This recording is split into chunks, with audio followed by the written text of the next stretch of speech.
I'm now going to put the raddle onto the loom and separate out all the sections, the 1/2 inch bundles that I did before. So this little piece of equipment here is a raddle. This one's made out of wood, but you can easily put a piece of wood with those headless nails. I think they're called brads, and you can put those in and space them at 1/2 inch intervals. So this is going onto the loom underneath the warp.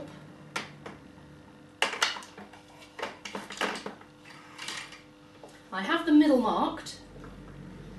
Let's just find where the middle is. There we go. And I now need to put a little bit of weight onto the warp so that I can separate out the bundles quite nicely. So round the other side, plastic milk bottles full of water, absolutely ideal. Actually half full of water. Lark's head knot. Onto the warp. There we go. A little bit of weight. It works really, really well. Just put my glasses on so I can see what I'm doing. Now I'm going to separate out each of the sections, the individual sections, into their 1/2 inch bundles, and they're going to go into the different segments on the raddle. Now you can see here that I'm actually dividing up my groups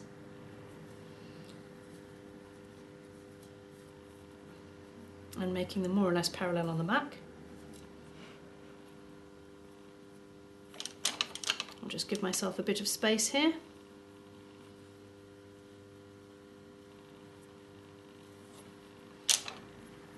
Right, sliding over, cheeky thing, so we're going to hold it in place quickly with the elastic bands.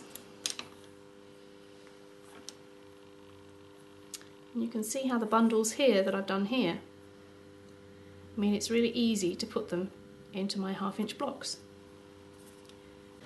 So now we have the raddle nicely spacing the yarns. So I'll put the lid onto the raddle, just bear with me.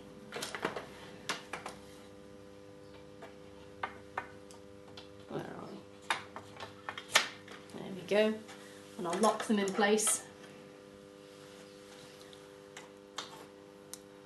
I would always rather be much more safe than sorry.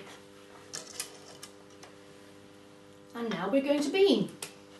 And beaming, it sounds great. I love the term beaming. Basically, all it is you're winding the warp onto the back beam. Hence the beaming. It's going onto the beam. So I am literally winding. Here's the handle. This particular loom wants to wind inwards, which always seems a little odd, but hey ho, it works. And I'm going to put in a little bit of cardboard. And I'm going to start that right now. It's here already.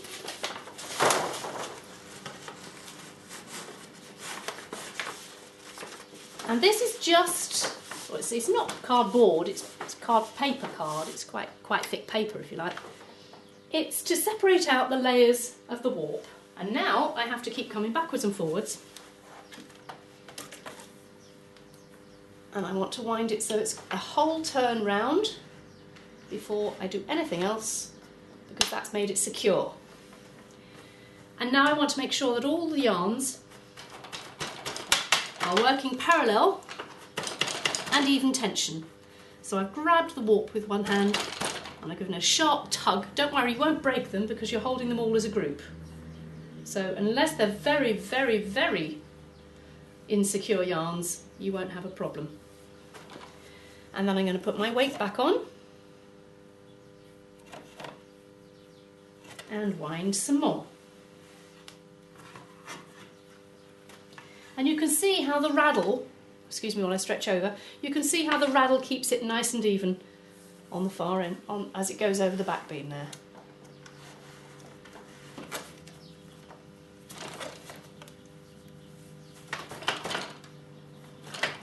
I'm just going to do this last little bit by holding the tension with my other arm while I turn the beam.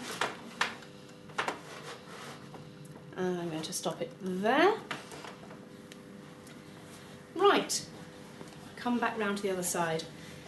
Right in the middle of the loom here, you can see here's my cross. It's still safe, and I want to keep it safe, so I'm now going to put in what are called cross sticks. Always makes me smile because you're beaming and then you cross. Anyway, that's just me and my very silly sense of humour.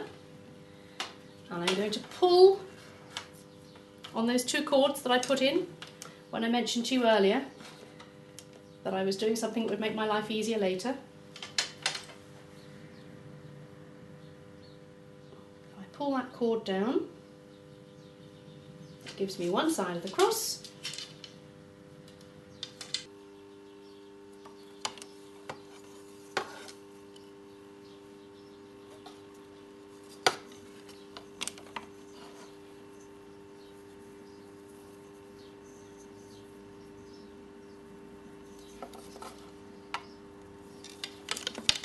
Right, okay.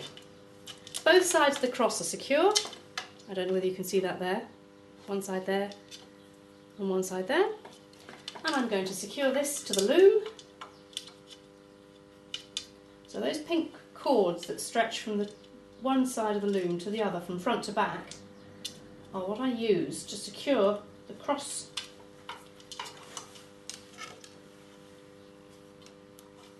So it doesn't go anywhere, the cross sticks stay attached to the loom.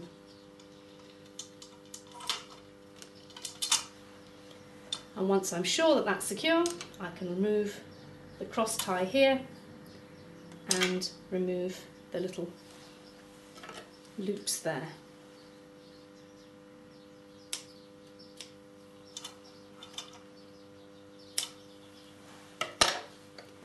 And if I now come to the front of the loom and hold this, there you go. You can see that all my threads are in their threading order, all nice and neat. Neat on the back of the loom, neat in the cross, and I'm ready to start threading.